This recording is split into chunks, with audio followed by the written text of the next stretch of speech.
we have this bad connotation, and I did at that time. I was like, I don't want to put myself in debt. I don't want it to, roll over to my family. I don't want any of this to put us in a bind or put us in a hole. I am taking you on a journey of revival in my life and the life of others, in hope that your life will be revived in the process. Hey, what's going on, guys? So we're back with another podcast episode, and today we're going to be talking about the differences between good debt and bad debt. The reason why I'm talking about this is because in my life, like when I first started living on my own and started, having to figure out whether I wanted a credit card, whether I didn't want a credit card, I had to choose whether I wanted to get in debt or not. And for the longest time, the only thing I thought debt was bad debt, which is like buying a car, and buying other things that are going to depreciate almost immediately. So since then, I of course started a business, and that has opened my eyes that there is a huge difference between good debt compared to bad debt, and that not everything is bad debt. But real quick, we're going to take a moment to thank our sponsors. Have you wanted to make a podcast but didn't know how to get started? That was me until I found Anchor. If you haven't heard about Anchor, it's the easiest way to make a podcast. Let me explain. It's free. There's creation tools that allow you to record and edit your podcast right from your phone or computer. Anchor will distribute your podcast for you so it can be heard on Spotify, Apple Podcast, and many more platforms. You can make money from your podcast with no minimum listenership. It's everything you need to make a podcast in one place. Download the free Anchor app or go to anchor.fm to get started. That is ANCHOR.FM to get started now. Do you want to create a digital empire but don't know how? Well, here's your chance to start a new skill set that will help you do just that. Ace Local Leads is providing a free blueprint guide on how to start a real digital business you 100% control, land real clients, and earn real recurring revenue. The free guide teaches you how to get paid to solve the biggest problem most small businesses have. Download your free guide now and discover 1. A reliable step-by-step method to find and service high-paying clients that will pay $2,500 to $5,000 every month to get the leads their businesses need from you.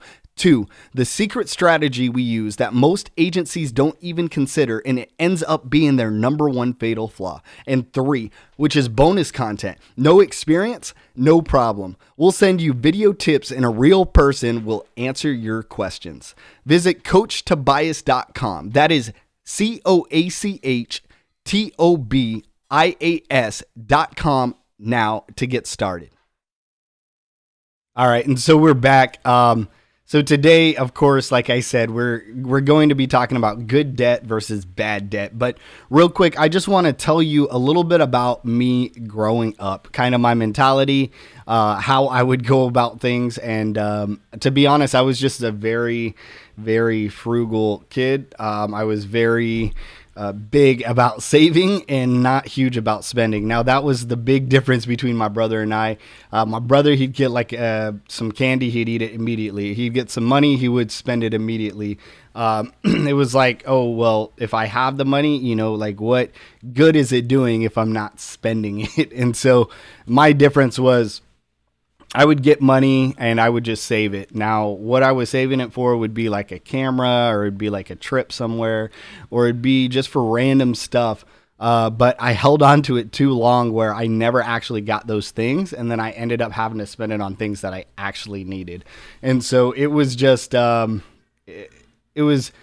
funny looking back because I can see that, I was very, very good with money back then. And so, transitioning further on in my life, I, was in high school. I was working for the cafeteria, and I would make some money and get free lunch.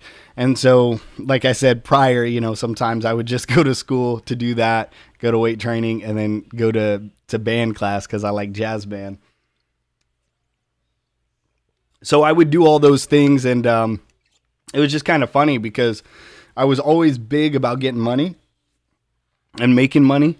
And then transitioning on from there, going into like my first job where I worked at a pet store, it was great to be able to work there. It was great to be able to have all this money, but when you're living on your own and you're going to college and you are, doing an internship, you're spending all the money that you're seeing. So at that point, it was really hard for me because it was like, yes, I don't want to get into debt for college because, to be honest, I'm going to a Bible college and I'm, right now I'm in a point in my life and I don't think this is going to be my career, but it is a time for me to figure out what I want to do with the rest of my life. And so I didn't want to jump into, college debt. Could I have gone to any other colleges? Yes, if I would have, jumped into debt as well. But me, I had this really, really, really bad connotation of being in debt. And the reason why is because my parents, they have not always been like dirt broke.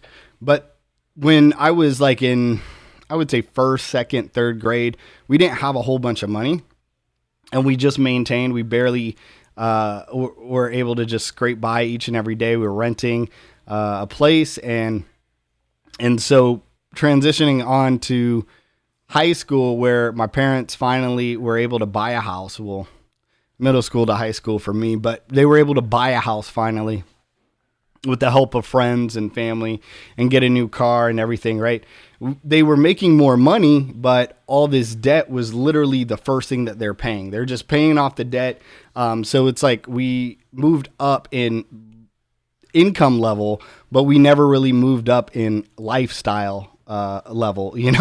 Everything was actually the same, if not worse, because there was more things that the money was being paid to. And it's hard because it's like if you get in credit card debt, the interest is so high if you don't pay it off every single month, like 17, 18% compounding interest, which what that means. And the reason I know this is because I used to work at the bank as a teller. And I've done a lot of financial math and everything like that. I like finances. I like practical books, like self-help books that are going to teach me how to do something and then I can immediately apply it. Like that's kind of my thing. And so the reason I know about compounding interest, which is pretty much you have $1,000 on your card. You don't pay that off at the end of the month. It goes up 1,000 and then whatever the percentage is, 18, 25, 28%, right? It's going to go up whatever that percentage is. Now the next month your balance is 1,028, whatever, and it's just going to keep going up. It's going to keep compounding. Now the problem is people will make the minimum payments on their credit cards and 90% of that payment is going towards interest. And the principal you're paying off is less than the amount of interest you're getting onto the car. So you may be paying off $10, but the interest you're getting onto the car is $30. So now you're going up like $10 every single month. And it's very dangerous to get in that situation because then you get to a place where you're never able to pay off the debt. And then you're stuck in a situation where it's like, hey, I'm going to make more money or I'm just going to, declare bankruptcy. And so I never want to be in that position. The reason I didn't go to school immediately was because I always enjoyed performing arts and like music. And that was just a big passion of mine. It still is to this day. But luckily, I was able to go into the military, finishing up my last 2 months. And then I'm going to pursue that with, the funding that the military gives you to go to school. And so, in that sense, that's kind of smart because it's like, hey, this may not be my primary job. This may not be my primary income stream, but it's something I really want to do. It's something that will honestly provide happiness to me and my life. And it will bring, joy to my life. I'm not going to be doing something that I honestly don't like to do. I'm not going to be doing something that literally I'm like, why am I here every single day and every moment of my life? That's not what it is. But I wanted to be smart about it at the same time. And so, moving on from that decision, I understood, that debt was bad. That debt was horrible. And the reason why is because if you're in debt, from the outside looking in, everyone's seeing that you have the nice cars, that you have the nice house, that you have all these nice things, right? But at the end of the day, you're probably making or keeping less money than they are because of all this stuff. And will it really add up? I think the bad thing about, being able to get a credit card and buy something immediately is just to look good. It's literally just status. You're just trying to show off like, hey, look at me, I'm balling. Like, I don't know if you guys have noticed, but if you watch my YouTube videos or my Facebook live videos, you probably noticed I only have a handful of shirts. The reason being is because I literally, when I go to work at the military base, I put on a uniform. So I don't need all this excess amount of clothes. Like, I'm not going out to the clubs. I'm not trying to hook up with anyone. Like, I'm married. I got kids. I don't need all this extra clothes. I do buy stuff every once in a while, mostly electronics, to go into business and to provide funding for different things and to produce higher quality content. And, that's more of an importance to me because in my eyes, that is good debt. Now, how do you differentiate good debt from bad debt? Personally, I think good debt is something that will potentially make you money in the long run, in the long haul. So sometimes people will say a house is good debt. I don't know. It's kind of it's kind of hard for me because when I moved in here, we put in I would say $15,000 to $20,000 into this house within the first 2 years. And so, yes, overall, the value will rise. Overall, I can sell it. Overall, it is looked as an asset. Like, I can use it as collateral if I want to get a loan or whatever. So it is kind of good. If I rent it out, potentially, I can have a second stream of income. So, potentially it is a good debt. But if the market crashes, if anything happens like that where the value just tanks, then I don't know. It's kind of hard to to say whether it is a good or a bad debt. So, an asset. So if you look at something like, I know a lot of people will say, oh, investments and investment accounts and stuff like that. That's it's not putting you in debt. It's actually saving you money because it takes away the amount of money that you're making, so you don't have to pay so much towards taxes, all this, right? But personally, I think creating a side business that is going to create an income. Like for me personally, right now I'm doing an Amazon automated service where I pay a team to sell physical items to physical customers. And then we make about 10% profits. Now that it cost $20,000 at the time for me to get started. Now it is $30,000, but they provide a lot more stuff. I would definitely pay that if I could go back and do it again, because of the stuff they give you is so much more. But that, right, the good debt and the aspect of that being good debt is because it's literally because you are able to make money off of it long term. Within a year, I'm going to pay off the amount of money that I put in. And then after that, each month, I'm going to have the potential to make more than I make each month anyways. And so now it's 100% passive income that is making me money each and every day. So that's what good debt is in comparison to bad debt, which is buying or using a credit card to buy stuff that you can't pay off in a month. Buying a new car just to look cool. Yes, you may be able to afford it, but will it keep its value or give you any money back in the long run? Probably not. And that's kind of a good way to be able to tell whether you're making a good or a bad investment, or if you're acquiring good or bad debt. Now, internally, like for me, when I first got started, it was so hard. It was so hard to be able to, tell myself that, hey, me getting a different credit cards to be able to use as funding for business at 0% interest rate was a good idea. Why? Because it's so like we have this bad connotation, and I did at that time. I was like, I don't want to put myself in debt. I don't want it to, roll over to my family. I don't want any of this to put us in a bind or put us in a hole. And so that brought me to a place where it was like, either I can, keep doing what I'm doing, work this job that I honestly hate. I honestly hate it. I'm locked away from everyone. I work in a secured area, and I don't have any access to the outside world. I can't talk to my wife about what I'm doing because most of it is not cleared for her to know about. And so it brought me to this point where it was like, am I going to sit around in fear and be scared because this potentially is not going to work out? Getting involved in a business is not going to work out? Or am I going to take that chance and, put my money towards something that is potentially going to make me a lot more money back?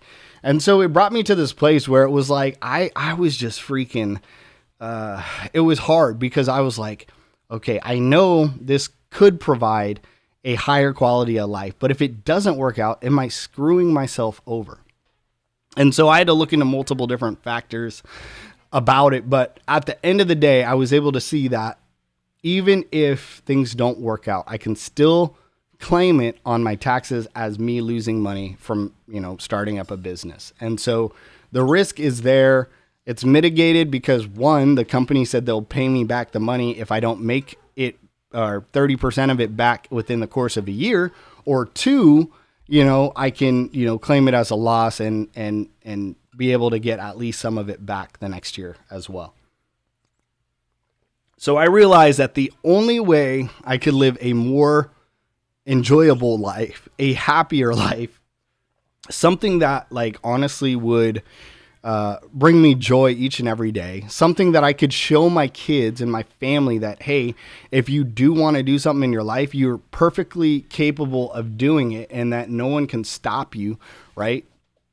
I could show them that, yes, it is possible to create something even if it is hard. And so I realized that was the case. And the only option I honestly had was to find a way to get started as soon as possible, because the longer I waited, the more of an opportunity or the more of a chance I would not do it.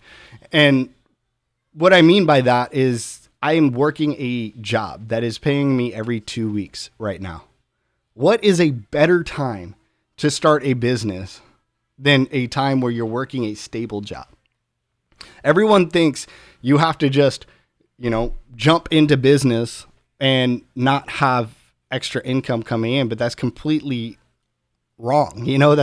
That's complete opposite of what you want to do. You want to maintain a job until you get to a level where you don't have to spend all your time at that job because your asset is making you more money than what your job would ever do. So I realized that was the case, and I jumped into trying to use other people's money. That was fun. That was fun. No, it wasn't. It wasn't really that fun. The reason it wasn't fun was because you think you're going to start a business. You're going to start an LLC, right? Limited liability company, which means, they can't dip into your personal funds if you get a lawsuit. And you think it's going to be like, okay, I started a business. I got my tax number, my EIN, employee ID identification number or whatever. I got all this stuff. And now I can just go to the bank and, they'll fund me for whatever I want because I'm a business now. That's not how it works. I figured that out the hard way, and that is definitely not how it works. You go to the bank, they're like, hey, we need, some type of history of a year's worth of wages to be able to get you either business credit cards, business loans. They're like, well, you don't have any credit for your business. And then you get into this point where you're like, oh, crap. How am I supposed to move on from here?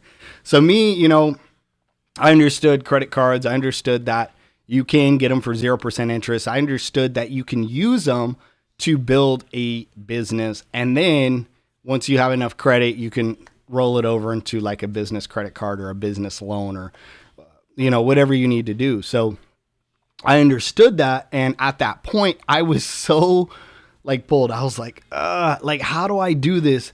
If I get into debt, I'm screwing myself, I'm screwing my family, right? That's the mentality that we have as employees, is that we only see if I put in time or if I do this one thing, then I get, instant results. I work for a job, they're paying me hourly, whether I do good work, bad work, or whatever, they're going to pay me either way. In a business, it's completely different. You have to create something, which means you're probably grabbing a whole bunch of money, you're throwing it into this thing, you're putting it in time, you're committing a lot of hours at the front end. It's kind of like being an artist. If you're going to create a song, you're putting in a lot of hours at the front end to create it, and then you're performing and you're doing all this other stuff, and it's not as hard because you don't have to think of the words to write. You don't have to, actually go in and record it at a studio. You don't have to pay all this money to be able to make that recording. Like, all the stuff that is challenging is at the front end. And then after it's created and you start getting traction, then you start to see the dividends, the results from the things that you invested into. And so I think as a society, we're all really, really scared of getting into debt. And I don't blame anyone. I honestly am scared of getting into a whole bunch of debt myself if it is not good debt. Like, if I could go out there and buy a Range Rover right now, I'm not going to buy a Range Rover. Why? Because those cars are so expensive to maintain. If I could buy a Beamer, a BMW, am I going to buy it? Heck no. Because all I need is for one thing to break, and now I'm kicking out $1,000 to $2,000. Does the value stay high for a long time? Yes. But it still drops about 50% immediately. So with that being said, luckily, I was able to step out of my comfort zone.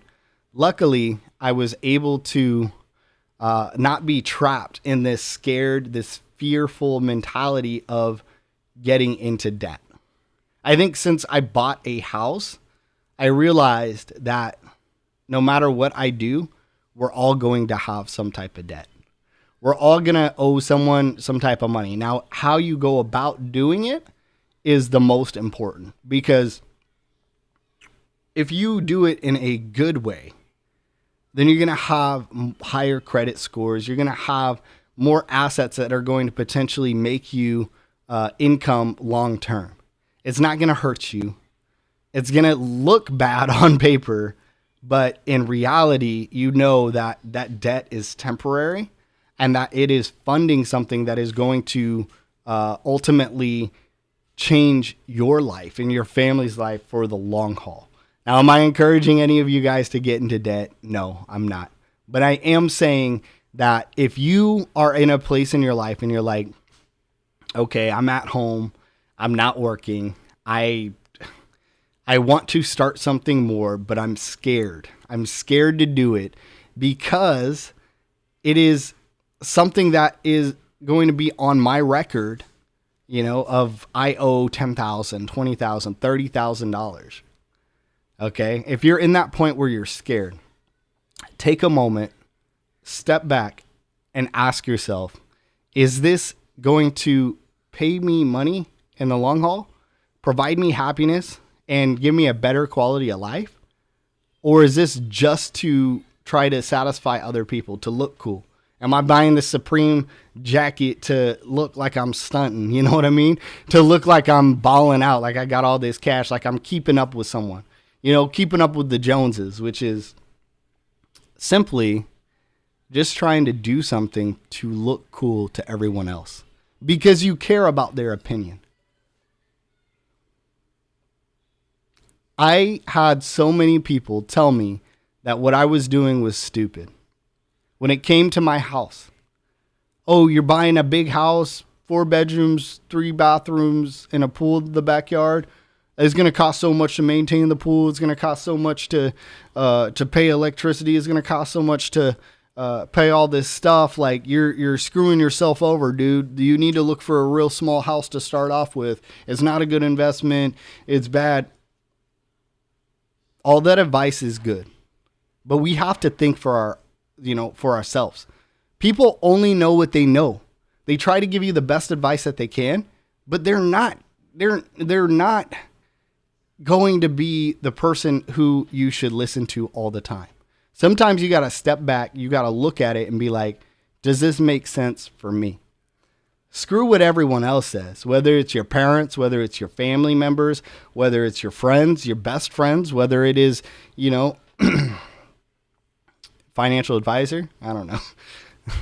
Maybe you should listen to them. But even me, it's hit or miss. I'm sure a financial advisor would tell me, hey, you should probably not go $20,000 in debt to start a business that you're not really doing a lot to run, that someone else is running. So, at the end of the day, you got to make the say for yourself. You can't rely on everyone else to tell you how to live your life.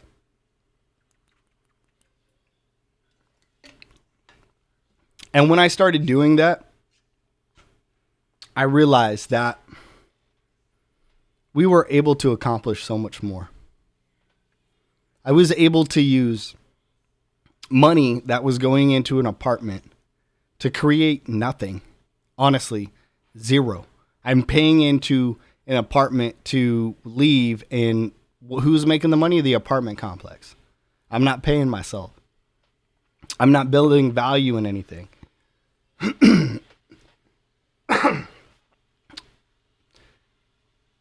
I'm not building value in anything when I'm paying the apartment complex. The money is going directly to the person who owns the apartment complex. So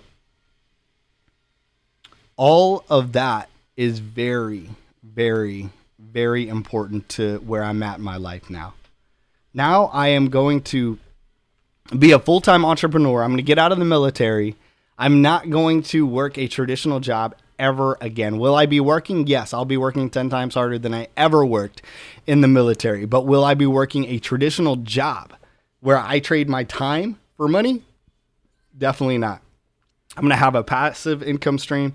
I'm going to have an active income stream that I actually have to put in work and get clients and do stuff like that. I'm going to have affiliate marketing income stream, which is literally just trading my time for money. There are so many things that are very, very crucial to my success right now, to my achievements right now, based upon going into good debt. Debt is not always bad. I think we have to change the way we look at debt because it's not always bad. There's good aspects to it. There's bad aspects to it. But if you're buying something that's going to immediately depreciate, maybe you should reconsider buying. If you're going to put money into something that is going to pay you back in the long run, in the long haul, then that's probably something that is more beneficial to you over a long period of time. So how has using good debt changed my life and the life of those around me? The big one I could say is that it's changed my family's life, because now I'm going to be able to be an active parent into their lives. I'm going to be home and to be able to be a part. I don't have to leave and go to a job that is going to make me upset, frustrated, and keep my levels of anxiety super high, right? Now I'm able to have joy, have happiness, and really just be excited about what I'm doing each and every day. So this is why it is so important to understand the benefits of good debt compared to bad debt. Not all debt is bad. Not all debt is the same.